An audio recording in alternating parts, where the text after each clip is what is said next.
Hello guys and welcome back into a new brand video. In today's tutorial, I'm going to show you how to create a sandbox in Salesforce.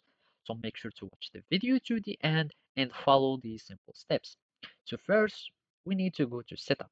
So from here, we click on setup and after that, we need just to search for sandbox. So from here, we click on Sandbox, and basically you will need to have the normal experience or anything except your developer environment. So here I'm having this developer environment, and we need just to go to another environment. And basically, we do again and search for our sandboxes, and we will find our sandbox. So here we will find sandboxes, and we can start creating a new one. So here we need just to wait for it to load. We click on new sandbox. You give it a name. So here you give your sandbox a name. And of course you want to create from your production.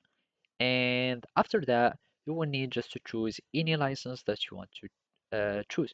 So for a developer, you will have only a capacity of 200 megabytes. And for Pro, you will have 1 gigabyte, etc., etc. So basically, after clicking on next, you will have your data storage choices. You give it an Epic class name, and then you will add the sandbox access. So if you have a public group, you can give them only this one an access. So now you click on create and you will have your sandbox that will be created.